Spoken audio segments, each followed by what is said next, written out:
중학 가면은 일단 평균 점수의 하락이 옵니다. 평균. 초등에서는 이제 수학 점수를 할지라도 초등 선생님들은 수학을 특별한 교과로 보지 않고 다른 교과와 같은 또 같이 가르치는 거니까 예를 들면 국어도 80점 그러면 수학도 80점 이렇게 만드시더라고요. 근데 중학 선생님들은 50점을 만들어요. 요즘 좀 낮았지만 평균이 80점에서 50점 떨어지면 모든 애가 30점이 떨어져요. 모든 애가. 그러니까 초등에서는 절대로 받아본 적이 없는 50점 이하의 점수가 중학생들은 절반이 받는다는 거죠. 그러니 우리나라 중학교 가정의 절반은 4월 말에 곡소리가 나는 거죠. 30점, 20점, 빵점도 있어, 빵점도. 이걸 각오해야 돼요. 그래서 아이가 중학 갈 때 50점 맞아도 괜찮아. 이걸 해야 돼요. 그렇지 않으면 다 충격받아. 우리도 다 모든 가족이 50점을 준엄하게 받아들일 각오를 하시지 않으면 큰일 납니다. 왜냐하면 이때 무너지기 때문에 그래요. 이때 무너지면 다 해결책이 가죠. 사교육으로 가죠. 이때 사교육으로 간 집 중에 상당수 부모가 괜찮은 부모가 애가 사교육 갔더니 점수는 잘 올라. 근데 문제는 뭐냐면 이 녀석의 공부 방법이 점차 이상해지는 거야. 문제 답, 풀이 이런 거를 자꾸 외우려고 그러고 개념에 대한 질문을 답변을 거부해. 엄마 저리가 거부하고. 왜? 학원 교육은 기본적으로 점수를 올려야 되기 때문에 애들한테 그걸 먼저 시키는 거죠. 중간고사 대비는요, 외우는 것밖에 답이 없어요. 그래서 중간고사를 포기하더라도 그 아이가 외우지 않도록, 외우는 게 아니라 이해하도록 자기 이해의 힘으로 하나라도 더 풀게 해서 점수가 좀 낮은 것을 감수하는 이 내성을 키워야지, 그거를 점수에 또 아이의 학습 습관하고 바꿀 수는 없는 거예요. 그러나 분명히 개념적으로 키운 아이는, 저는 이걸 초등학교 때 하면 중학교 올라가서 아이가 점수 떨어지지 않습니다. 적어도 80은 받습니다. 80 맞는 아이가 결코 못한 애가 아니에요. 100점짜리보다 못하지 않아요. 개념 없이 100점은요, 개념이 있고 80점보다 훨씬 못한 거예요. 왜? 그 아이의 고등학생 생활이 뻔하거든요. 그래서 중학교 때는 80만 맞으면 돼. 단, 그것이 남의 힘이 아니고 자기 힘으로 80 맞으면 돼요. 그럼 고등학교 올라가면 무조건 100점 맞습니다. 제가 보장해 줄 수 있어요. 근데 반대가 되면 큰일 나요. 개념 없이 100점 맞는 애는 고등학교 올라가서는 빵점 맞기 십상이에요. 빵점. 수포자들이 거의 지름길입니다. 중학교 100점짜리가. 왜? 개념이 없으니까. 고등학교는 개념 없으면 못 견뎌요. 그 다음 중학교에 이 1학년 때 나오는 음수라고 하는 거는 일상에서 많이 있습니다. 그렇지만 이게 숫자화돼 버리면 아주 복잡해져요. 초등학교 때는 그냥 다 양수만 취급했어요. 중1 때 음수가 이제 4월달에 나오기 시작하는데, 아직 안 배웠지만 4월달에 나오는데, 그때 가서 이 음수가 나오면 여러 가지 연산이 복잡해요. 연산이. 그래서 초등의 연산에서 겪었던 또 한 번의 혼란이 중1 때 또 오는 겁니다. 이때 음수를 어떻게 극복할 거냐, 이런 문제가 존재하고요. 그 다음 또 음수 배우자마자 극복했는가 했더니 5월달에 가니까 문자가 나옵니다. X가 나옵니다. 아까 X 보셨죠? 우리 아이들이 X 다음 숫자를 X 플러스 1로 보는 게 아니라 Y로 본단 말이죠. 그렇게 안 만들려면 문자를 어떻게 애가 인식하게 할 거냐. 그것도 문자에 대한 인식이 대단히 중요합니다. 문자를 이렇게 놓는 거야. 책이 응용 문제 풀 때는 구하는 수를 X로 둔다. 이런 말을 믿으면 안 돼요. 그럼 큰일 납니다. 애들은 둘 수가 없어요. 애들은. 우리는 두어도 애들은 못 두는 겁니다. 모르는 거 어떻게 X로 둬요? 모르는 거 모르는 거지. 못 둡니다. 근데 둔다고 자꾸 가르치면 그 글씨 보고는 해요. 글씨 없는 순간에 못 한단 말이에요. 그러니까 글씨가 없어도 그걸 할 수 있게 만드는 것은 그 아이의 경험 속에서 문자를 내가 써야 되는구나, 이런 때 하는 것이 자기 것이 되지 않는 한 시험 문제를 풀 수가 없는 거예요. 초등학교 문장제보다 더 어렵습니다. 그게. 자, 예를 들면 문자 볼게요. 중학교 문자가 굉장히 복잡해요. 자, S는 2분의 AB. 이건 뭐냐면 삼각형 넓이 내는 공식이에요. 밑변이 A, 높이가 B인 삼각형 넓이는 2분의 1 곱하기 A 곱하기 B. 이 초등학교에 나왔던 많은 공식이 이렇게 문자화됩니다. 이럴 때 문자를 써요. 이런 거를 공식이라 공식. 자, 근데 이거는 5x 더하기 6은 36. 그럼 여기서는 x가 얼마냐 이게 관심이에요. x가 얼마입니까? 6이죠. 자, 이 x의 x하고 여기 있는 a, b라는 문자하고 역할이 어떠냐면 전혀 관계가 없어요. 여기서는 x를 구하는 거고 이건 a, b 구하는 게 아니에요. a, b에 뭘 넣어도 어떤 삼각형이든 여기다 넣으면 다 된다는 공식이고 이거는 방정식이라는 거예요. 벌써 용어도 이상하죠. 방정맞게 이렇게. 방정식은 이것 때문에 이제 문자를 배우는, 사실은 이것 때문에 배우는 겁니다. 중학교 올라가서. 이것들은 초등학교 있지만 지금 초등학교 없어요. 초등학교는 이것이 네모로 존재합니다. 초등학교는 5에다가 뭐를 곱해서 또 6을 더했더니 36이야. 그러면 애들은 5 곱하기 네모 더하기 6은 36. 이렇게 식을 쓰고 그 네모에 얼마 들어가면 될까를 거꾸로 계산합니다. 거꾸로. 머리를 써서. 중학교 올라가면 네모 대신에 x를 쓰는 순간 사고를 안 해요. 사고가 필요 없어 저기서는. 초등에서는 네모가 얼마일까? 내가 막 고민하지만 중학교 올라가 중학교 애들 이거 문제 푸는 순간 눈을 보면 아무런 사고가 없다는 거예요. 사고가 필요 없어요. 그냥 기계입니다. 기계 이거. 이렇게 해서 x를 함부로 쓰면 안 된다는 거예요. x를 쓰는 순간 애들은 기계가 돼요. 기계가 되는 순간 수학은 멀어집니다. 이런 문제를 100개 풀면 바보가 100번 되는 거예요. 이런 문제 풀면 안 돼요. 그렇지만 시험 문제는 나옵니다. 그러니까 시험 볼 때만 푸는 거예요. 연습하면 안 되는. 탄젠트 x는 사인, 코사인보다 사인이다. 이것도 공식입니다. 공식. 근데 이 공식하고 얘하고 조금 차이가 있는데 이거는 각에 대한 거고 삼각비라는 이 앞에 이런 것들이 복잡히 붙어 있고 이 앞에는 여들은 문자에 뭐가 안 붙어 있죠. 그래서 이 이중 공식이죠. 코사인이라는 것도 막 변하는 거고 x도 막 변하기 때문에 같은 공식이지만 이거는 상당히 고차원의 공식. 중3 때 나오는. 그 다음에 n에다가 n분의 1 곱하면 1이다. 라는 것은 이제 초등학교에서는 어떤 수에다가 역수를 곱하면 1이다. 5학년 때 나눗셈 할 때 배우는 거예요. 이것이 중학교 1학년 가면 역수라는 말로 또 배워요. 그래서 이거는 어떤 현상을 표현하는 겁니다. 초등에서 역시 말로 어떤 수에다가 역수를 곱하면 1이다 라는 것을 중학교 올라가면 이렇게 하는 거예요. 하나만 더 보면 y는 ax 제곱 더하기 bx 더하기 c. 여기는 함수라고 그래요. 함수. 여기는 x가 있고 y가 있고 거기에 또 a, b, c가 있고 문자가 5개나 있어요. 이 5개가 달라요. 근데 어떤 것은 중요하고 어떤 것은 안 중요해요. 근데 애들 눈에는 저 5개가 똑같이 보여요. 그래서 문제죠. 이렇게 쓸 때 수학자들은 A, B, C는 별 관심 없습니다. X, Y에만 관심 있어요. 근데 애들은 X, Y와 A, B, C를 구분할 수 없으니까 복잡하다 이렇게 말해요. 복잡하다. 다른 것보다 복잡하죠 얘가. 여기서는 관심이 X가 얼마냐가 관심이 아니에요. X가 얼마냐는 관심은 얘밖에 없어요.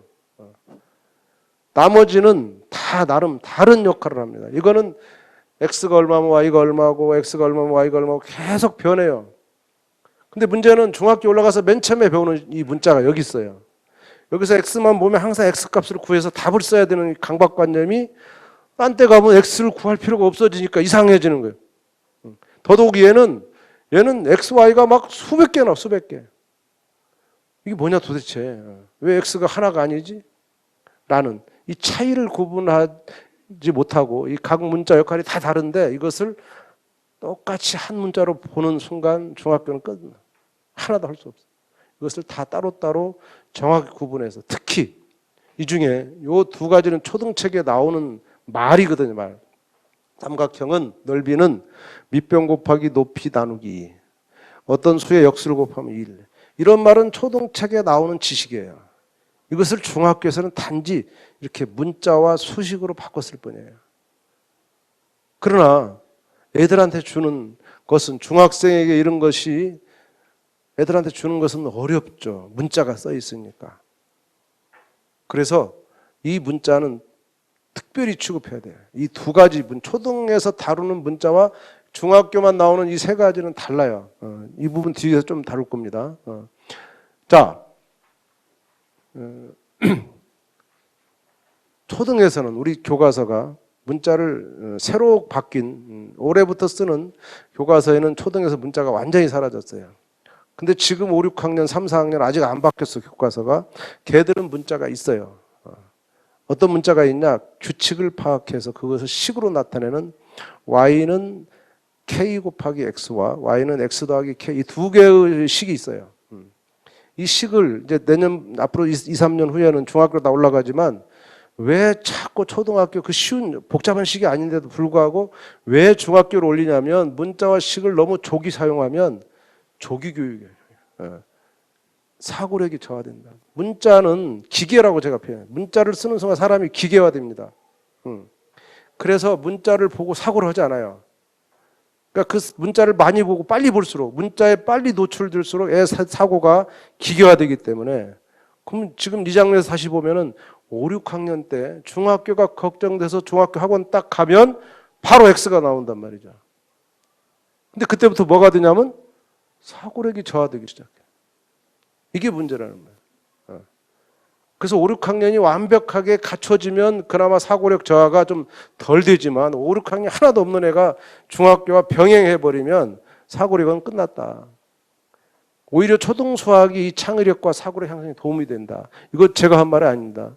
근데 중학교 이후에는 계산력만 늘어난다. 기계적인 계산만 늘어난다. 그래서 중학생에게도 XY를 보는 순간 그것을 XY가 아닌 사고를 할 수 있는 방향으로 시간이 걸리더라도 XY를 무시하고 문제를 푸는 습관을 가진 아이들이 개념적인 아이들이에요. 그러니까 걔들이 100점을 못 맞아. 시간이 걸려. XY를 안 만들려고 노력해요. 그래야 문제가 잘 안 풀리지만 지 사고는 산다. 지 머리는 산다는 거죠. 그런데 또 이런 일은 있어요. 초등 연산 이런 개념 학습할 때 대수식을 사용해야 된다. 아까 그겁니다. 어떤 수에 예를 또 다른 예를 좀 들어볼게요. 어떤 수에 0을 더하면 변하지 않죠. 이게 초등 한 3학년인가 정도 1학년에 나옵니다. 1학년. 지금 새로 바뀐 교과서 이게 있습니다. 어떤 수에 0을 더하면 변하지 않아요. 이럴 때 1학년이라 좀 심하긴 하지만 어쨌든 초등에서 이런 걸 배울 때 말로만 이렇게 하는 것보다 이것을 어떤 수를 A라는 문자를 써요. 그럼 A 더하기 0은 뭐겠어요? A다. 이렇게 쓰는 거죠. A 더하기 0은 A다. 어떤 수를 A라고 쓰면 이렇게 쓸 수가 있어요. 이렇게 대수식으로, 즉 대수란 말은 문자를 사용한 식인데 대수식으로 표현하는 것은 상당히 추상화된 거죠. 근데 이 글하고 얘하고 뜻이 똑같다는 것만 이해한다면 아이들에게 이것을 이렇게 표현하는 여기까지는 초등에서 해야 된다라는 이론이 꽤 많습니다. 우리는 안 하고 있지만 저도 여기에 전적으로 동의합니다. 문자 사용의 조기 사용은 아까 X를 쓰는 그 문자를 말하는 거예요. 이런 문자를 말하는 게 아니고 아까 5X 더하기 36, 5X 더하기 6은 36 이런 것과 A 더하기 0이 A라는 말은 전혀 성격이 여기서는 X를 구하는 게 목적이에요. 이것은 뭘 구하는 게 아니고 말을 글로 표현하는 식으로 표현하는 거예요. 이 문자 사용을 익숙하게 중학교 올라가서 갑자기 팍 하는 게 아니고 초등에서부터 사용한다. 어떤 수에다가 그 역수를 곱하면 얼마라고요? 1이다 하는 이런 것들. 삼각형 넓이는 2분의 1 곱하기 A 곱하기 B야. 이런 것들. 이렇게 사용하는 것은 X값을 구하는 것 다르다. 근데 어떤 분들은 그거 5에다가 5 곱하기 네모에다가 6을 더해서 36 이거 같은 거 아니냐 라고 많은 문제집들이 풀고 있는데 큰일 나는 겁니다.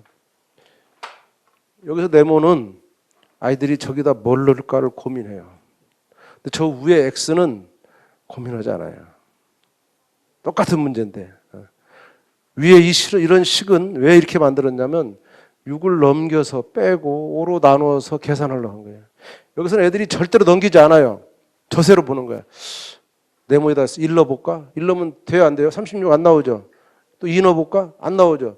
이렇게 해서 계속 넣어보니까 얼마 넣으면 36 나와요?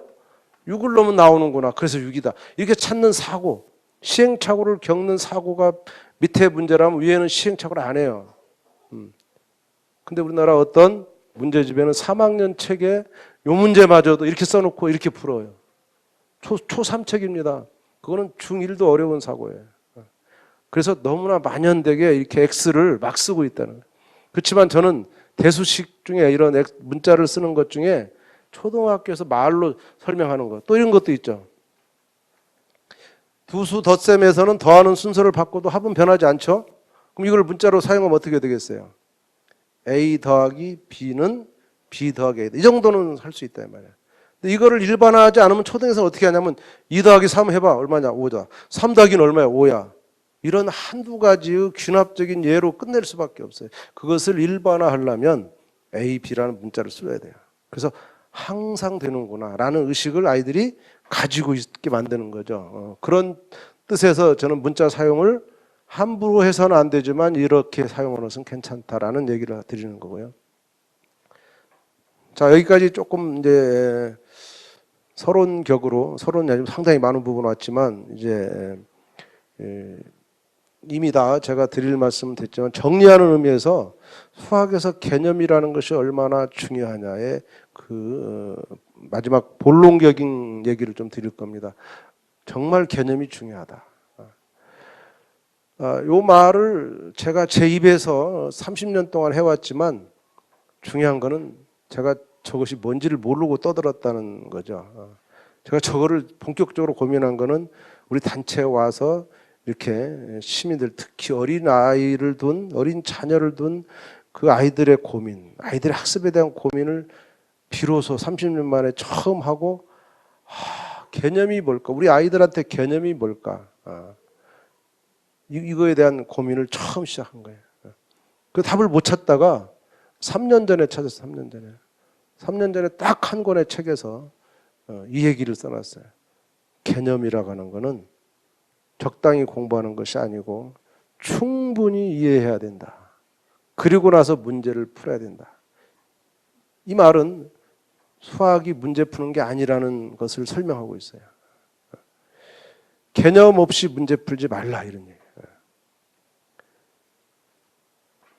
다시 좀 더 이것을 깊이 있게 몇 가지 더 사례를 보면 이 사례들은 다 우리 단체의 회원들 자녀들이 저랑 한 3, 4년간 다 겪은, 근데 주로 중학생 아이들이에요. 중학생. 초등학생은 제가 상대를 거의 잘 안 했고 중학생들이 급하니까 쓰러지는 그 아이들을 데리고 제가 중1, 중2 막 이럴 때 3년 전 제가 우리 단체의 4주짜리 강의에서 참여했던 그 자녀들이 급해가지고 그 애들 데리고 실험하다 보니까 아이들이 문제를 막 풀어댈 때마다 상처가 생기는 거예요. 이 상처는 보이지가 않아요. 근데 애들은 한 문제 한 문제가 틀릴 때마다 상처가 생기고 공부를 많이 할수록 생겨요. 왜? 문제를 못 푸는 게 더 많아지니까. 공부를 안 하는 애들은 없습니다. 그죠? 생길 틈이 없죠. 이런 상처가 초등학교 때부터 막 우리가 이제 하루 애들한테 많이 시킬수록 많이 생기다가 중학교 올라가면 중1, 2, 중2병 아시죠?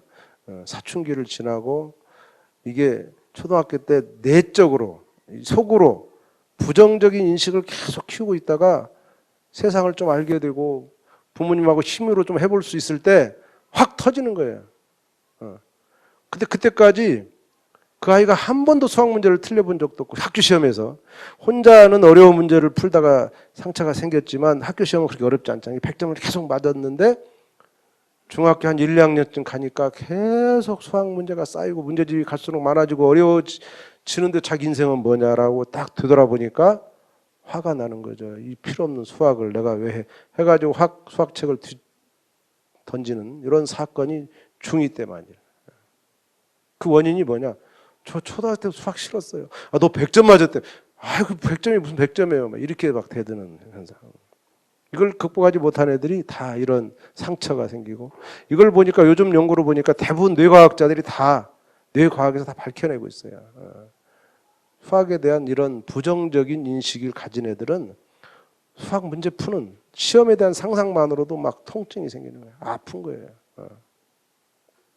또 하나 우리 아이들을 통해 제가 발견한 거는 애들이 어떤 문제를 처음 풀었을 때 첫 경험이 중요한데 딱 그 문제를 풀었는데 못 풀게 되면 놀랍도록 그 이후로 그것을 풀 수가 없게 된다는 거예요. 그래서 함부로 풀지 말아요. 그 문제를 풀 때는 어떻게 풀어야 되느냐? 반드시 그 문제를 풀 수 있는 능력을 갖추고 풀어야 안 틀리는 거예요. 그럼 그 문제를 풀 수 있는 능력은 뭐냐? 그 문제를 풀기 위한 준비를 완벽하게 해야 된다. 그래서 개념 공부는 한이 없는 거예요. 그래서 복습이 중요한 거예요. 개념 공부는 복습하는 거예요. 복습. 미리 예습으로 되는 게 아닙니다. 선행으로 되는 게 아니고 반드시 복습을 해야 돼요.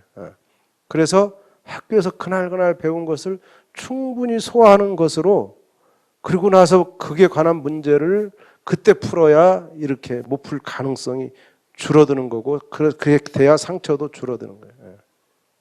이건 어떻게 발견했느냐? 우리 아이들이 시험을 이제 봅니다. 중1 때 되면. 시험 끝나고 제가 한 달쯤 있다가 애들 문제집을 가져오게 했어요. 가져오면 문제집에 다 표시가 돼 있어. 지가 풀었나 봐. 애들 요새 애들은 다 이렇게 별표도 치고 막 합니다. 못 풀면 별 2개, 3개 치고. 그 중에 첫 번에 풀었던 문제 말고 별표 친 문제 가지고 하나만 제가 골라서 다시 풀려고 하면요, 시험 한 달 지난 시점에서는 다 대부분이 못 풀어요. 근데 시험 100점 맞았어, 걔가. 한 달 후에는 못 풀어. 그러니까 걔한테 이 별표 친 문제는 시험을 위해서 달달달 외운 그 문제 푸는 법에 대한 암기로 100점을 맞은 거예요. 그렇지만 그것이 자기 것이 아니기 때문에 시험과 함께 날아가 버린 거죠. 한 달 후에 제가 물었을 때는 여지없이 못 풀어요. 그러니까 처음에 그 문제를 풀어야 돼요. 처음에. 그래서 집에서 초등 때부터 집에서 아이들에게 이 문제 풀어, 그렇게 말하기 전에 꼭 고민해야 돼. 이제 어떻게 해야 돼요? 너 그거 풀 준비가 됐니? 를 확인해야 돼요. 그 확인은 엄마가 수학을 하는 게 아니고 물어보면 돼요. 거기 문제에서 뭐라고, 뭐 약수 그러면 약수가 뭐니? 물어보면 돼요. 약수 우리는 몰라도 됩니다. 물어보는 거예요. 그럼 뭐라고 얘기하면 한 번만 더 물어. 왜 그러니? 라고. 그때 아이가 한없이 엄마의 왜라는 질문에 계속 꼬리에 꼬리를 물고 이 말싸움 하듯이 끝없이 갈 때 그 아이는 개념 있는 아이지만 2-3번 질렀더니 그냥 몰라. 개념 없는 애예요. 그 애는 절대로 문제 풀면 안 돼요. 끝없이 답할 수 있을 때까지 확인하셔야 돼요. 그럼 그 아이가 어디까지 갈 거냐? 그 아이 입에서 1이라는 말이 나오면 끝이 가요. 1. 1이 어디입니까? 1. 우리 애들이 1을 언제 배웠어요? 초등 1학년 이 시기에 배웁니다. 이 3월 달에.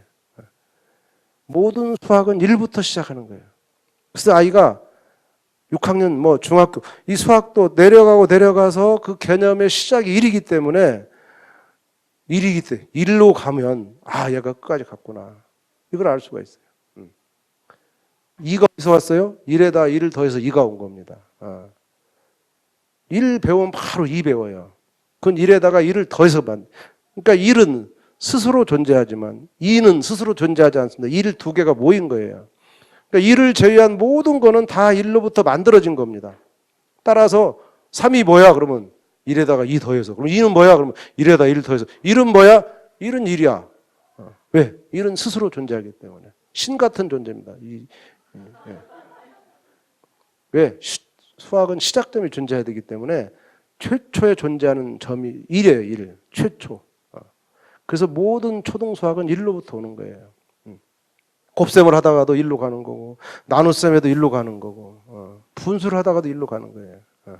이렇게 해서 1로 갈 수 있는 힘, 그것을 가지고 있는 아이가 그 개념을 충분히 이해했다. 그렇게 확인한 이후에 너는 문제 풀 자격이 있다. 문제 풀어. 이렇게 했을 때 그 정도 아이는 문제를 풀지 말라고 해도 밖에 나가지 않아요. 문제를 풀고 싶어서 안 나갑니다. 왜? 지가 아는 것이 충만하니까. 근데 아는 게 불충분하고 뭔가 불안하면 문제 풀라는 엄마 말이 벌로 느껴져요. 벌로. 재미가 아니죠. 제가 최근에 한 달 전에 낸 책이에요. 한 달밖에 안 됐네요. 제목 한번 읽어보실래요? 다 같이 시작. 어떤 느낌이 드세요? 독자가 누굴까요? 독자는 모두입니다. 요것 때문에 선생님이다 이런데, 예. 우선은 선생님들 기분 나쁘게 내가 당신 지금 가르치는 게 수학 맞냐? 이렇게 지금 우리는 헛가르치고 있다. 이거를 말하고 있는 거예요. 이걸 집으로 오면은 부모님 입장에서 보세요. 지금 내가 우리 애한테 너 이거 공부해. 이거 그것도 가르치는 거잖아요. 그게 수학이 맞는가?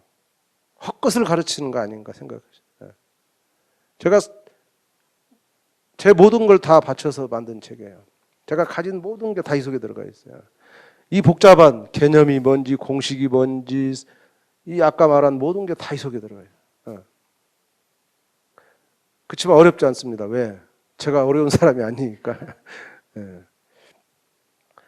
그래서 정말 아이들은 애들로 말하면 지금 네가 공부하는 게 수학 맞냐? 똑같은 거예요.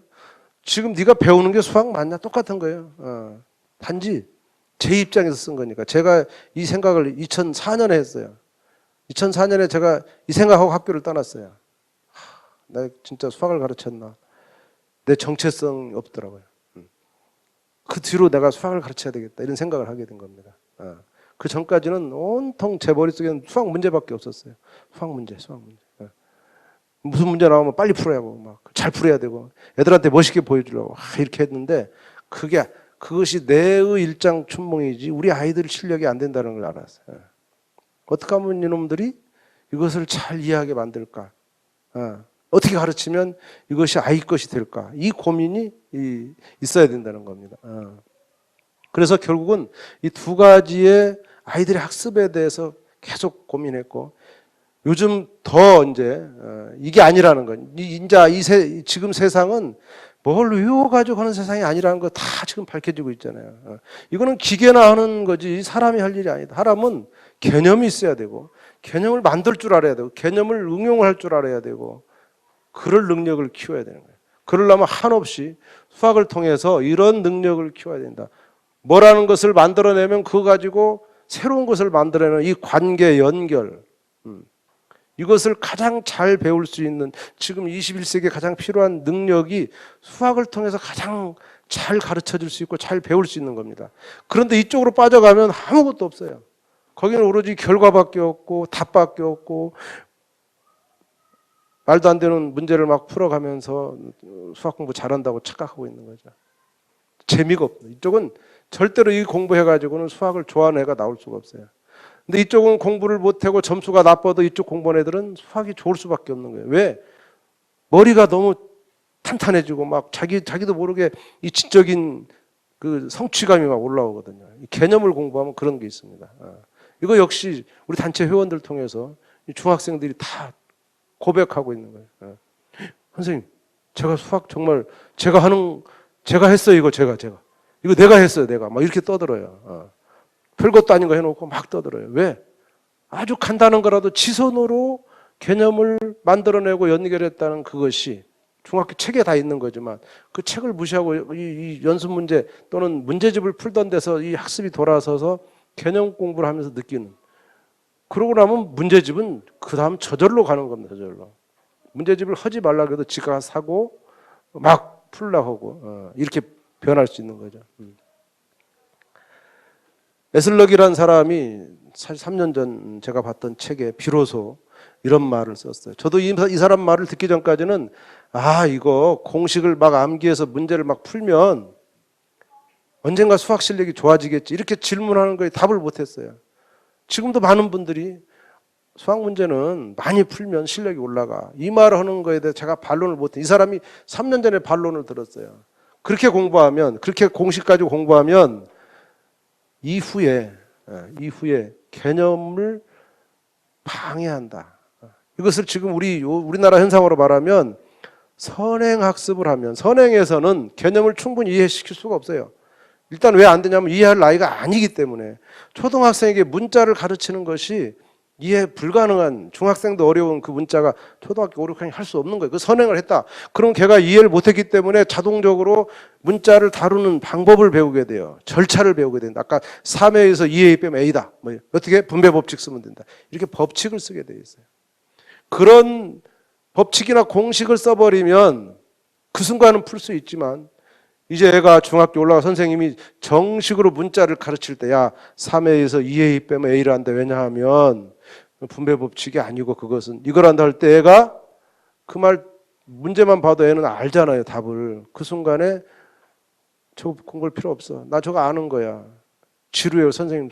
저거 그냥 분배법 저거면 되는데 선생님 뭐 법칙이 아니라 그래. 말도 안 돼. 내가 이미 돈 들여서 그렇게 배웠는데. 돈이 아깝지. 뭐 이런 여러 가지 이유로 개념에 대한 이해를 방해한다. 안 하려고 한다. 수업에 속으로 한다. 집중하지 않는다. 이런 여러 가지가 다 나타나. 이건 수학에서는 가장 유명한 심리학 책, 수학학습 심리학이라는 영국의 스캠프라는 심리학자가 쓴 책에 똑같은 말 하고 있어요. 공식을 외운 애들은, 예를 들면 직사각형 넓이를 구했다. 5학년 때 배웁니다. 가로 곱하기 세로 까먹은 분 있으세요? 그렇지만 놀랍도록 왜 가로 곱하기 세로냐? 왜 직사각형은 넓이를 구하는데, 자 지금 뭘 구한다고요? 넓이를 구하는, 이 넓이를 구하는 거, 넓이. 방의 평수를 구하는 겁니다. 지금 우리 이 강의실의 평수가 몇 평이냐. 그런데 평을 구해야 되는데 갑자기 이게 5m고 이게 7m야. 그러면 이게 얼마예요? 35제곱미터다. 곱해버렸어요. 5하고 7을. 왜 이 길이하고 이 길이 곱하면 어떻게 해서 이 넓이가 나오느냐 이 말이야. 그게 넓이의 중요한 개념이란 말이에요. 근데 학교에서는 이 넓이 개념을 정확히 교과서가 가르치고 있어요. 그러고 나서 교과서는 또 뭘 하냐면 넓이를 구하는 공식을 가르친다. 두 가지를 동시에 가르치면 아이들은 그 다음 집에서 어떻게 하느냐가 이 아이의 학습을 결정합니다. 집에 왔더니 엄마가 학습지를 들이댔어요. 그 학습지에는 뭐가 있어요? 넓이를 구하는 문제 50개가 있었다. 50개. 막 모양도 다양하게 뭐 옆으로 긴 놈, 짧은 놈 뭐 해가지고 뭐 정사각형 해서 얘가 다 50문제를 풀었어요. 그날 밤에. 손이 아프게. 뭐 했어요, 걔가? 걔가 그날 무슨 공부한 거예요? 9구단 공부, 9구단. 5, 7이 35, 7, 7이 49. 그걸 50번 했어요. 몇 학년이? 5학년이.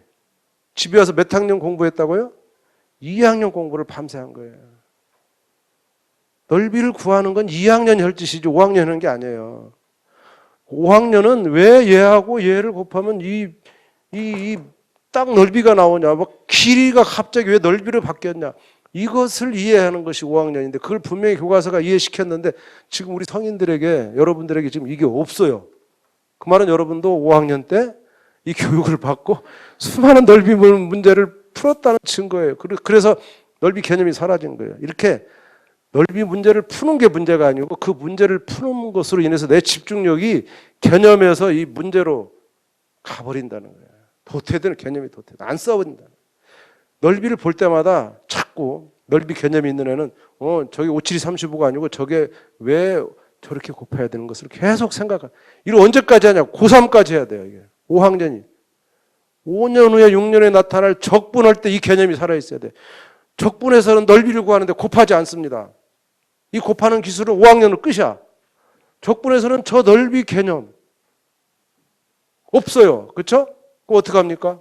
고등학교 선생님이 가르치는 대로 S자 길게 써가지고 이렇게 하면 뭐 식이 어떻고 또 새로운 세계로 들어가는 거예요. 내가 이미 익히 아는, 내가 5학년 때 이미 경험한 내 세계가 아니고 이것이 새로운 세계로. 그러니까 적분이 아이들한테 어려운 거예요. 문제는 전데요. 그래서 초등 개념이 언젠가는 다 중고에 쓰이는 거예요. 하찮은 구구단도 다 쓰이고 비율, 비, 넓이, 부피 이런 것들이 다 중고에. 미분은 비율이에요. 비율. 근데 애들이 비율을 하지 않습니다. 대한민국 고등학교 가서 미분이 뭐냐? 비율입니다. 이게 말하는 녀석 없어요. 왜? 그 애가 6학년 때 비율을 공부하지 않았기 때문에. 비율이 뭔지를 이용할 줄 몰라요. 그것이 중학교 3년 내내 비율이 입에서 있고 그것이 고등학교 미분으로 연결되는 이게 쭉 가야 되는데 이게 안 가요. 안 가고 비율은 비율이고 미분은 미분이고 기울기는 기울기고 삼각비는 이 비라는 말을 쓰고 있어서도 비가 비율인지 몰라요. 삼각 비가 비율이에요. 근데도 그것이 비율로 안 느껴지고 공식으로만 느껴진다. 그러니까 한없이 외워야 되는 거죠. 이렇게 애가 했더니 교과서에서 선생님이 잘 가르치고 문제도 다 풀었어요. 이게 해외입니다. 해외. 영국에서 일어난 일이에요.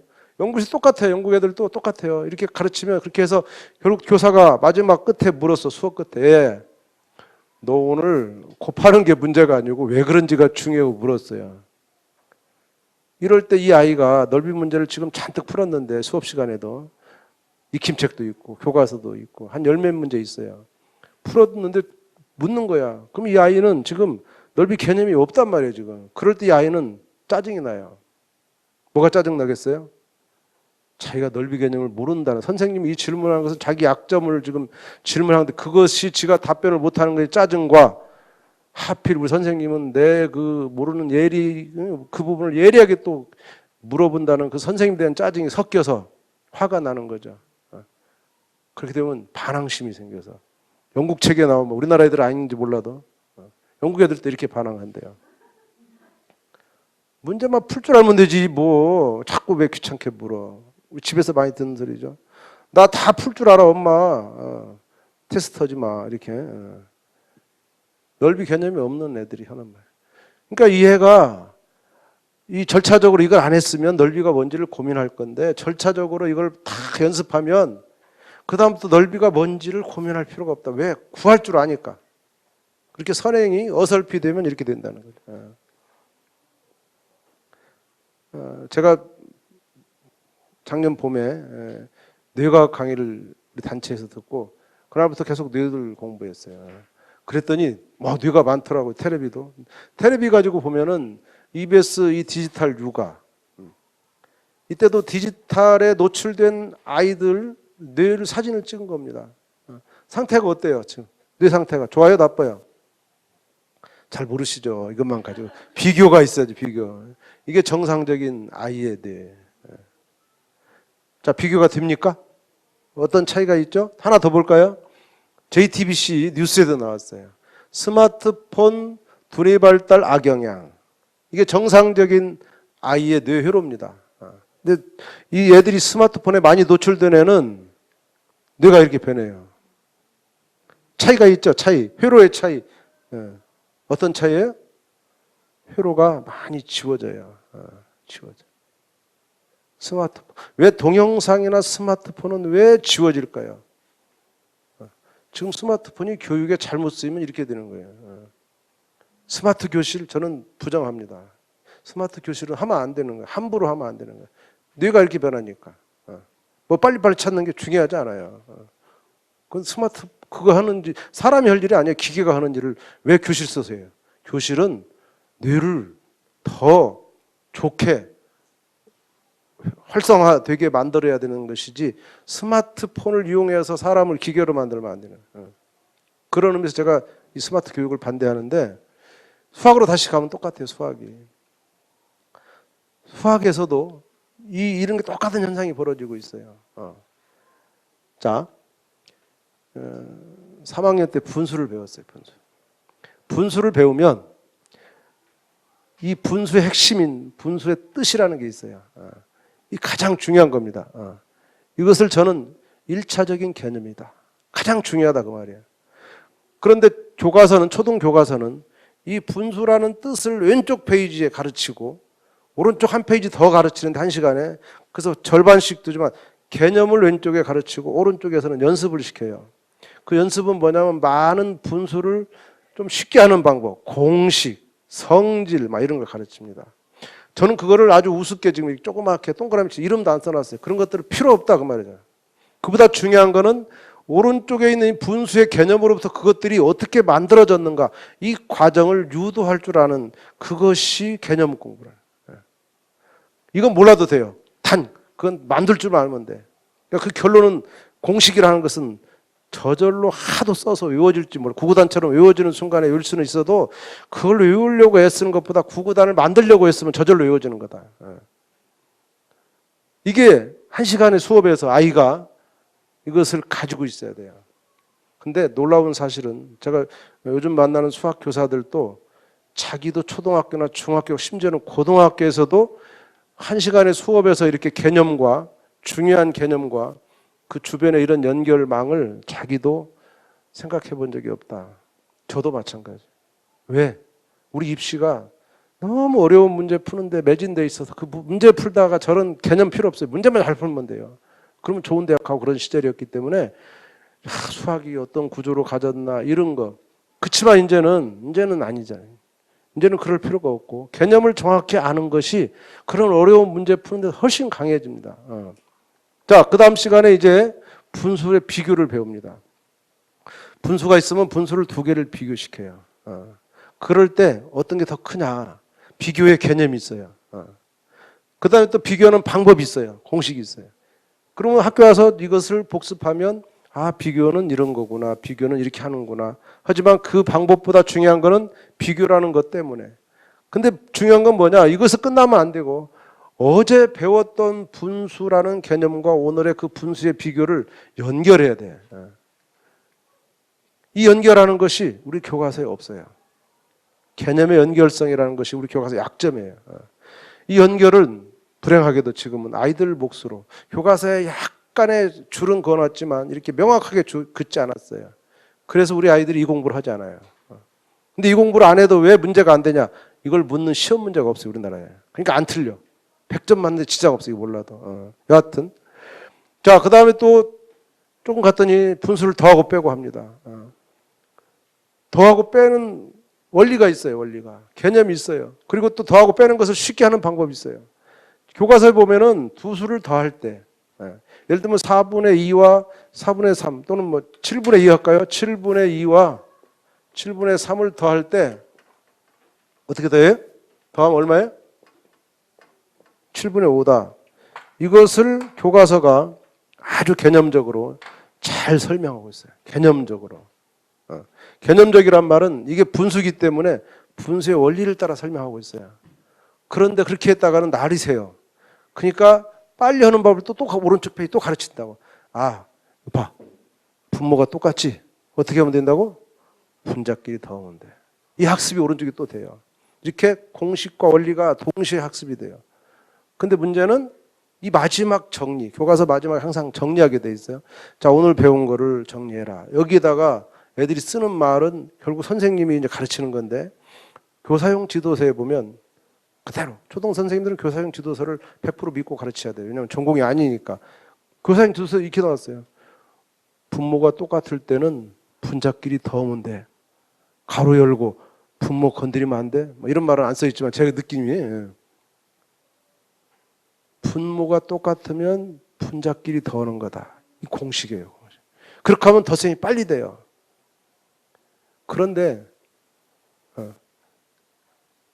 그래서 한 학년이 그런데 한 학년 다시 가면 곱셈이 나와요. 이 곱셈에서는 어떻게 곱해요? 곱하면 분모는 가만두고 분자만 곱합니까? 같이 곱하죠. 분모도. 얘가 무슨 엄마 선생님, 아니 지난번에는 분모는 건드리지 말라며요. 그때 잘못 이렇게 말하기 쉬워요. 곱할 때는 분모도 곱해야 돼. 아무리 친절해도 그거는 애한테는 굉장히 큰 폭력이에요. 지난번과 다른 원칙을 줬단 말이에요.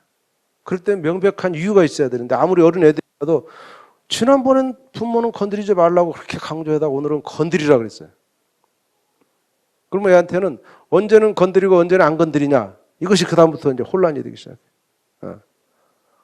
근데 나눗셈 가니까 또 이번엔 뒤집어서 곱하래. 이렇게 매번 다른 방식으로 공식을 주는 것이 있어서는 안 된다. 이렇게. 지금 나눗셈까지 가면 초등의 분수가 다 나오는 건데 이 모든 것이 빨간 선이 없이, 빨간 선이란 말은 연관성 없이 다 따로따로, 곱셈 따로, 덧셈 따로, 곱셈은 분모 곱해, 덧셈은 곱하면 안 돼. 이것은 뒤집어서 곱해, 이것은 분모 놔두고 분자가 큰 놈이 큰 거야. 이렇게 다 각각의 공식을 가지고 있으면 이 모든 것은 아이 머릿속에 쓰레기보다 더 큰 짐이 되는 거예요. 이것이 쌓이면 쓰러지는 거죠.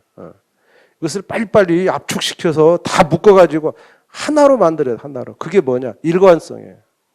그래서 이 분수가 모든 걸 다 지배해야 돼요. 아, 곱셈? 왜 그렇게 해요? 분수니까. 나눗셈은? 분수니까. 이 말을 A, B에서 해야 되는데 나눗셈은 이렇게 하고 다 따로따로 놀면 그 일관성은 시간이 걸리고 계산하는데 늦더라도 그 일관성은 버리면 안 되는 거예요. 그리고 그 일관성을 가진 애가 그 다음 계산하면 빨라져요. 일관성이 갖출 때까지 시간이 걸리는 거지. 근데 이것을 매일매일 복습으로 커버해야 돼요. 매일매일 복습은요, 각각의 것들을 복습은 중요하지만 우리 교과서가 없는 이 빨간색을 아이가 어떻게든 스스로 연결할 수 있도록 이 습관을 들여야 된다는 거. 그런데 우리나라 애들 특히 중학생 100점짜리가 다 머리 상태가 이렇습니다. 다 분리되어 있어요. 연결이 안 돼 있어요. 이거 보면 생각나는 거 없어요? 여기 다 어디 갔어요? 선이 없잖아요. 디지털에 노출되는 아이의 뇌와 수학의 개념 없이 문제만 푸는 뇌가 똑같아요. 하얘요, 하얘. 이게 빨개야 되는데 하얗다고요. 개념사 연결이 없어요. 그래서 생각하는 힘이 없어요. 이게 다 생각하는 힘인데 이런 것들이 문제는 교육부도 그렇고 앞으로 우리나라가 이 과정 중심 평가, 과정 이건 다 결과입니다. 이건 다 결과. 하나도 쓸데없는 결과. 과정 중심 평가. 그 과정이 뭐냐? 아까 봤던 이 빨간 선들이에요. 이게 다 과정이에요. 왜 그러냐 이래서, 왜 그러냐 이래서. 이것이 수업에서는, 이것이 빨간 선이 수업에서 주된 과정이 될 거고, 그로 인해서 나타나는 결과는 평가 대상이 아닌 그 시점이 되게 되면 우리 애들은, 이 하얀 애들은 100점이 갑자기 빵점으로 바뀐다고. 왜? 그런 시험 문제가 없으니까. 그런 걸로 평가하지 않게 되면 빵점짜리가 되는 거야. 이 100점짜리가. 자, 분수가 뭐냐? 2분의 1. 2분의 1이 뭡니까? 둘 중에 하나가 아니고, 전체를 둘로 나눈 것 중에 하나도 아니고, 똑같이 나눈 것 중에 하나다. 똑같이란 말 아까 봤죠? 어디서 봤어요? 우리가 똑같이를? 나눗셈에서 봤어요. 이 똑같이란 말이 아주 정확히 들어가요.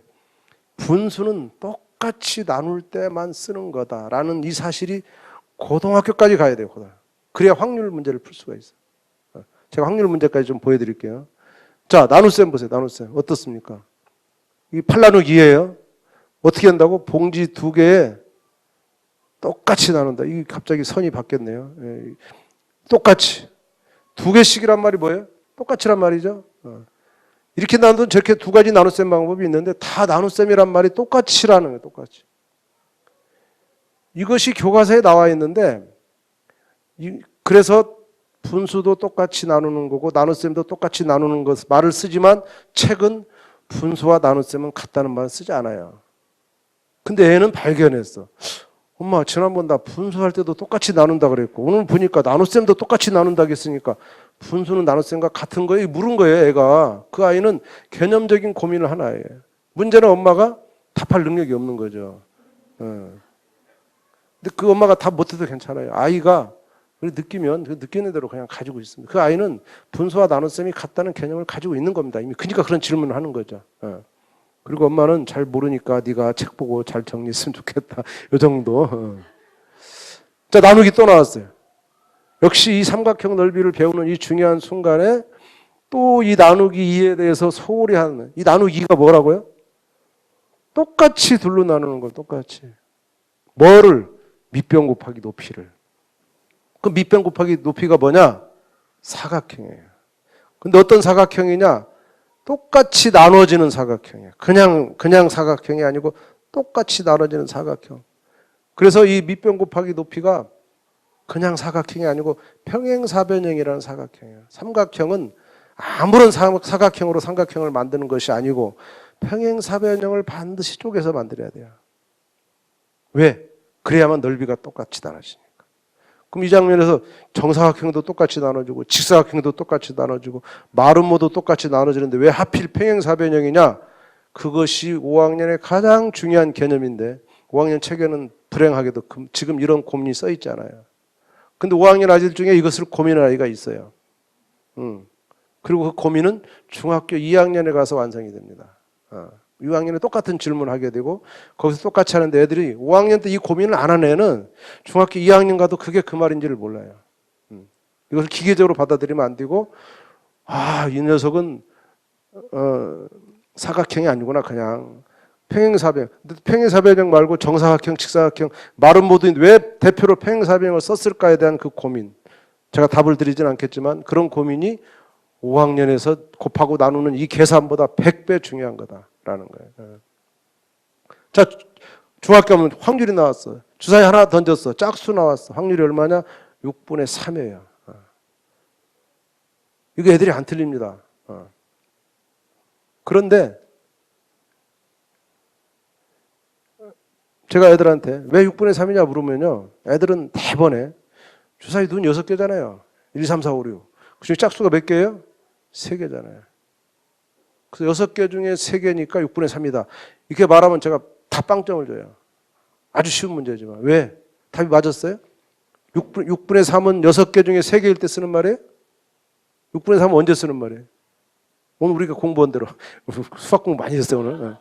어떻게 했어요? 6분의 3은 뭐예요? 똑같이 6개로 나눈 것 중에 3개야. 그럼 주사위는 저절로 똑같이 나눠진 겁니다. 주사위는. 왜? 정육면체니까. 그래서 안 틀린 거예요. 또 그냥 6개 중에 3개가 아니고 똑같다는 조건을 지 스스로 갖추고 있는 겁니다. 이렇게 친절한 문제는 아이들의 개념을 또 버려.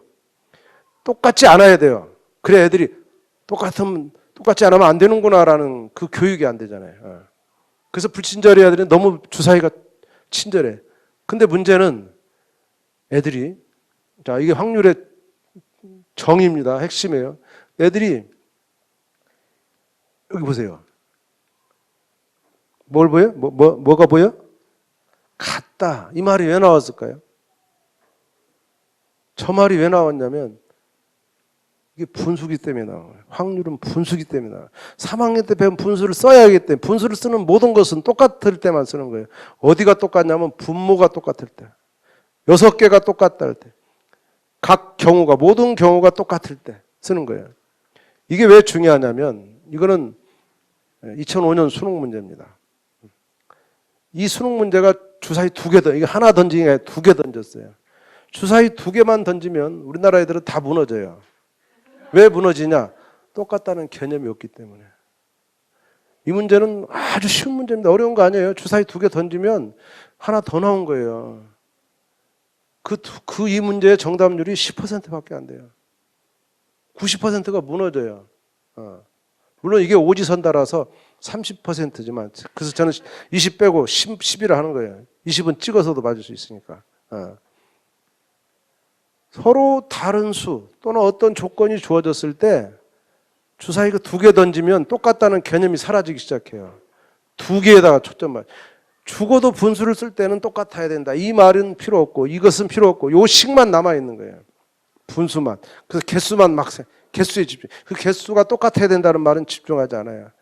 그래서 전체가 36가지, 66에 36 이렇게 계산하면서 36이 똑같아야 된다는 말은 싹 사라지니까 그 다음 분자 A만 연락에 구하는데 A 구할 때 똑같다는 개념이 사라지면 90%가 틀리는 거예요. 우리나라 아이들의 90%는 A가 똑같아야 된다는 조건이 없어요. 그게 다 틀리는 거예요.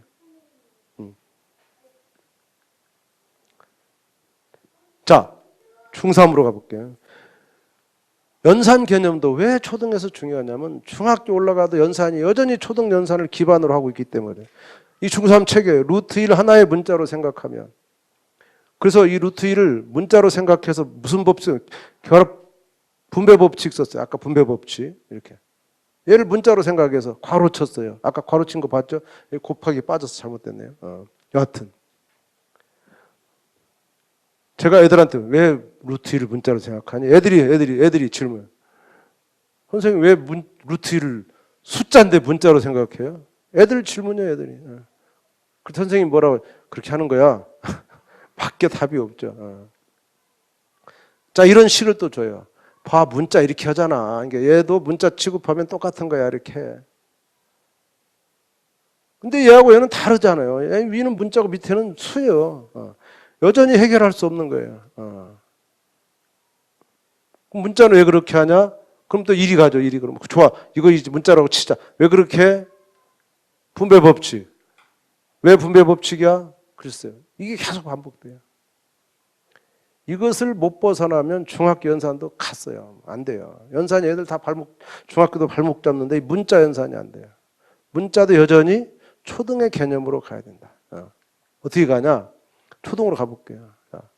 아까 이거 7분의 5, 7분의 3 덧셈, 뺄셈으로 이거를 절차적으로, 즉 공식적으로 하면 분모 같으면 분자끼리 빼면 된다.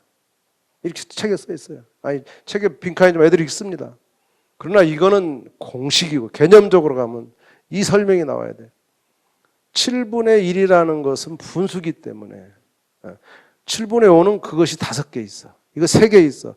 빼면 7분의 1이 2개 남는 거예요. 7분의 1은 한 개체예요, 개체. 단위라고 하면 단위 분수. 이 단위 분수라는 개념이 생겨야 돼. 자, 이것을 다시 중학교로 올라오면 왜 5x 빼기 3x가 2x냐면 분배 법칙이 아니고 단위 분수로 가야 돼요. 5x가 뭐냐? 5 곱하기 x야. 그러면 이게 뭐야? 곱하기가 뭐야? 똑같은 걸 더하는 거죠. 그러니까 5 곱하기 x는 x가 5개가 있는 거예요. 5개 더한 거예요. 3x는 3개 있는 거예요. 그러니까 빼면 2가 남는 게 아니고 x가 2개 남는 거예요. 그래서 2x다.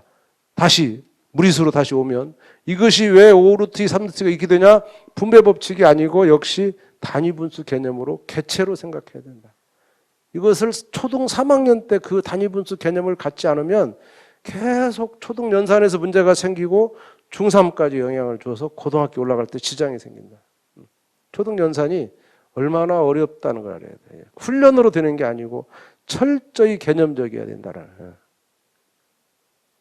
소수로 가볼게요, 소수. 자, 1번, 2번. 뭐가 맞았어요? 2번이죠? 애가 물었었다. 엄마, 왜 엄마는 왔다 갔다 해요? 애가 뭐가 왔다 갔다 했어요, 지금? 이전에는 그냥 숫자, 자연수를 더할 때는 어디를 맞췄어요? 끝자리를 맞췄어요. 근데 지금 어디를 맞췄어요? 소수점을 맞췄어요. 엄마 이렇게 말씀하시죠. 애야, 소수는 말이야, 소수점을 맞추는 거야. 얘 마음속에 뭐예요? 어린애 마음속에 또 엄마가 왜 오늘은 그러실까? 내일은 또 뭐라 하실까? 짐작이 안 가잖아요. 짐작이. 항상 똑같은 말을 해야 돼요. 수학은 일관성 있는 거예요. 일관성 있게 가르쳐야 되는 거죠. 그러니까 끝자리를 맞추는 겁니다. 이게 안 맞았죠? 왜 안 맞았냐? 여기에 뭐가 끼냐? 단위가 끼니까.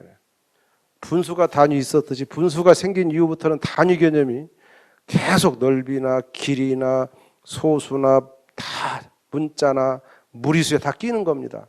그렇다면은 0.2라는 녀석은 뭐냐? 2개 있는 거야. 뭐가 2개 있는, 뭐가 2개 있냐? 0.1이 2개 있는 거예요. 근데 0.12는 12개 있는 건데 뭐가 12개 있냐면 0.01이 12개 있는 거예요. 0.01과 0.1은 단위가 달라요. 그 단위를 통일해야 돼. 이것을 이전에 분수 때는 통분이라고 해요, 통분. 통분하고 연결을 시켜야 돼. 그럼 통분에서 배웠듯이 아이들이 통분을 여러 가지 방법을 하는데 통분할 때는 큰 수로 맞추느냐 작은 수로 맞추느냐 뭐 여러 가지 방법이 있지만 결국 애들은 경험을 통해서 큰 수로 맞추는 것이 현명하다는 걸 깨달아야 돼요. 큰 수. 그럼 0.01, 즉 100분의 1과 0.1, 10분의 1은 결국 100분의 1을 맞춰야 된다. 그래서 얘는 0.1이 2개 있는 게 아니고 0.01이 20개가 있는 거다. 그래서 외국책은 여기다가 동그라미를 쳐요. 여기다 0을 쳐보세요. 그럼 뭐가 돼? 뭐가 맞아? 뒷자리 끝이 맞죠. 그리고 소수점도 아울러서 맞는 거예요. 끝자리 맞추는 게 더 중요한 거예요. 왜?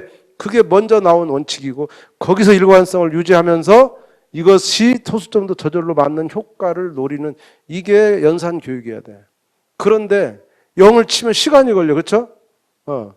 애들 연산할 때 뭐 0 칠 시간 없어. 그냥 무시하고 그냥 소수점 맞추면 다 답이 나오는 걸. 이렇게 가버리니까 저 0의 개념이 없어지고 끝자리 개념이 없어지고 그냥 소수점 맞추는 거야 라는 공식만 존재하게 된다. 이것을 우리는 단위 소수라는 개념으로 가죠. 소수 단위가 있는 거예요. 이렇게 다 모든 게 하나로 다 초중고 전체의 연산이 하나로 통해요. 하나로. 그래서 초등 연산을 그냥 점수 내는 용어로 하면 안 되고 개념 있게 공부를 해야 된다. 다시 정리하면 이렇습니다. 지금 아까 이런 그림 보셨죠? 이런 아이가 분수가 끝나고 한 5, 6학년 되면 분수에 관한 이것이 딱 연결된 이런 망을 가지고 있어요. 이것을 저는 3단계 개념학습이라고 그러고, 이 중에 우리가 이 핵심적인 것을 아는 걸, 정의를 그대로 이해하고 거기에 이런 바깥에 있는 부수적인 것들을 연결하고, 그리고 그 다음에 각 개념들 사이에 새로 배운 것을 복습을 통해서 어제 거, 지난주 거, 옛날 거, 한 달 전 거, 1년 전 걸로 이렇게 연결해가는 이 과정까지가 아이들의 몫으로 자기 주도적으로 이것이 해줘야 된다라는 것이 개념학습입니다. 그래서 이 개념학습은 한없는 복습이기 때문에 여러 가지 필요한데 최소한 사전이 필요합니다. 이 사전은 지나갔을 때 필요하잖아요. 초등사전은 초등학생이 필요한 게 아니라 중학생 때 필요한 거예요. 중학생이 초등학 책이 없어요. 근데 초등 개념이 완벽하지 않아. 그럴 때마다 초등 개념을 연결해야 되니까. 중학사전은 또 고등학생이 필요한 거예요. 이렇게 초중고 전체에서. 고등사전은 필요 없냐? 필요 없어요. 왜? 고등학생 지책이 있는데 필요해. 책에 다 개념이 있으니까. 책이 없는 아이들을 위해서 또는 지나간 학년을 위해서 사전을 보라는 것입니다. 그리고 이 개념학습은 이제 방법적으로, 시간이 좀 많이 가서 좀 빨리 가면, 방법적으로는 반드시 표현학습을 시켜야 된다. 표현학습. 개념을 알았냐 몰랐냐 할 때 집에서 꼭 그날 복습 시간에 표현을 시켜라. 메타인지 능력입니다. 자기가 표현을 해봐야만 그것을 아는지 모르는지, 이것을 한문으로 지분수를 아는 거죠. 분수. 엄마 나 이거 잘 모르겠다. 그래 너 모르는 거야. 그럼 어떻게? 공부해야지. 이건 내가 설명해. 아는구나. 이 확인이 다 되잖아요. 지가 아는지 모르는지 확인이 돼. 그래서 이것을 꼭 부모가 도와줘야 되는데, 이 부모님들 많은 분들은 내가 수학을 잘 모르는데, 수학을 알면 안 됩니다. 수학을 알면요 절대로 들어주지 않고 가르쳐요. 그러니까 몰라야 들어줘. 몰라야. 정말 못 찾겠는 사람은 무지한 스승이라는 책을, 무지한 스승은 정말 무지한 선생이 잘 가르친단 말이에요. 선생도 무지해라 그랬다. 근데 엄마가 뭐 유식해서 알 게 뭐가 있어요? 엄마도 무지한 게 좋아요. 수학 모를수록 좋아요. 반대로 수학 선생은 절대로 못합니다. 왜? 너무 아는 게 많아서. 그러니까 이거는 반드시 수학을 몰라야 애들을 잘 표현을 받아주고 들어주는 거예요. 애가 표현을 자꾸 시키는 거예요. 왜냐하면 수학은 어제 배운 것이 오늘에 연결이 되기 때문에 어제 것의 복습이 분명하지 않으면 오늘 게 안 되는 거예요. 또 오늘 배운 것을 어제랑 연결시켜야 되는 거예요. 이 인과관계가 계속 매일 정리가 돼야 돼. 그래서 다른 거 다 몰라도 수학만큼은 학교 갔다 오자마자 엄마가 맞벌이라면 어떻게 할 수 없지만 집에 계신다면 오자마자 애를 앉혀놓고 그날 배운 수학을 복습을 시켜라. 왜 그때가 중요하냐면 애가 이것을 졸졸졸 외워가지고 엄마한테 말하면 안 돼요. 한참 딴짓하고 학교에서 수업 끝나고 그냥 재밌게 놀다 왔을 때 그때 물어서 그 아이가 말을 할 줄 알아야 개념 있는 것이지, 이것을 일부러 엄마 앞에 막 졸졸졸 외워가지고 외우는 것은 순간 지나가면 자기 실력이 아닙니다. 그래서 되도록 직전에 외우지 않은 한참 2-3시간 전에 학교에서 공부한 것으로 아이가 충분히 말할 수 있는, 그래서 자기 것이 소화됐는 걸 확인할 수 있는 이 상태가 돼야 돼요. 그런데 이게 집에서 엄마가 애한테 시키다가 애가 잘 표현 못하면 화를 내버리면 그때부터 아이는 엄마 때문에 외우기 시작합니다. 언제 외우냐? 학교에서 집에 오는 동안 외워요. 길에서 이렇게 외운다고. 그러다가 엄마한테 오자마자 빨리 검사 받으려고 막 설명하려고 그래요. 그렇게 설명을 잘하는 것은 소용이 없어요. 그 순간 기억이 빨리 달아나 버리기 때문에. 그래서 아이가 무섭지 않게, 아이가 못해도 기다려주고 이렇게 해야 엄마가 엄마는 성적보다는 이게 더 중요하구나. 성적 묻지 말고 자꾸 이걸 오늘 배운 게 뭐니, 이 개념이 뭐니, 그 다음에 왜 그러니 자꾸 물어줘야 돼요. 이것을 실천하면 그것이 표현학습으로 아이들한테 된다는 거죠. 문제집에 대한 얘기까지만 하고 오늘 마치는데, 문제집은 우리 단체의 그 수포자, 우사라 수포자 책에 나왔지만, 딱 한 권을 7번 풀어라. 이 말은 많은 인터넷이나 이런 모든 아이들의 경험에서 나온 대부분의 그 요약이 다 한 권입니다. 한 권. 한 권을 풀고 7번 푸는데 어떤 분이 이렇게 7번을 풀면 애가 외워버릴 거 아니냐. 그러면 그게 개념학습 되겠냐. 맞아요. 7번을 외워버리면 안 돼요. 7번을 풀 때는 이미 두 번째부터는 뭐냐면 이미 푼 문제는 절대로 다 똑같이 풀면 안 됩니다. 외워지니까 공식을 외워버려요. 그러면 안 됩니다. 계속 개념적으로 풀어야 돼. 그 말은 뭐냐면 다른 풀이를 계속 찾는 거다. 못 푼 문제는 계속 풀겠지만 푼 문제는 버리는 게 아니고 똑같이 푸는 것도 아니고 반드시 다른 사고를 해야 된다. 그래서 계속 개념적인 확장을 이뤄. 이런 걸 잘하는 애들은 개념이 강한 애들이에요. 그런 애들은 다른 풀이가 많아져요. 왜? 연결이 된 게 많으니까. 그걸 보는, 그 문제를 보는 다양한 측면에 힘이 있는 거죠.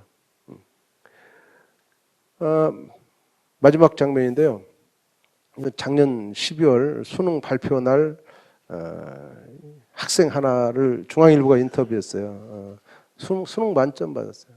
작년 수능은 만점자가 3명 나왔죠. 그 중에 1명이고 그 중에 얘를 포함한 또 하나 학생이 텔레비 출연해서 막 그 뇌생남 같은 데서 하는데 애들 다 100을 못 써요. 수능 만점이 거기서 하나도 못 풀어요. 이유가 뭘까? 이 수능을 만점 맞아도 뇌생남들을 못 이깁니다. 수능 만점이 별 볼 일 없다는 뜻이에요. 그렇지만 얘는 제가 가져온 이유는 얘의 공부 방법이 저는 마음에 들었고 얘가 한 말 그대로 신문 그대로입니다. 자기는 한 문제를 푸는데 이것을 명쾌하게 설명할 수 있어야 넘어갔다. 그냥 문제 풀고 답 내는 게 아니고 이것을 내가 남에게 명쾌하게 설명해요. 표현을 했다. 표현 학습이. 아이가 그것을 정확하게 아느냐는 그것을 명쾌하게 설명할 줄 알아야 된다. 그 꼭 설명을 시켜야 되는 거고요. 문제집에 대해서 얘고 얘는 나는 문제집이 한 과목당 많아야 2-3권이다. 많아야. 어떤 애들 10권도 있어요. 2-3권. 어떻게 했냐? 한 권을 최소한 5-6차례 반복했다. 이렇게 말하고 있어요. 그래서 이 문제집을 다루는 방법 그리고 횟수 그리고 이 표현 학습에 대한 이런 강조점을 이 학생이 하고 있는데 오늘 제가 개념에 대한 공부와 그것을 아이들에게 어떻게 확인할 거냐 이런 표현 학습의 문제까지 말씀을 드렸습니다. 강의는 여기서 마치도록 하겠습니다. 네.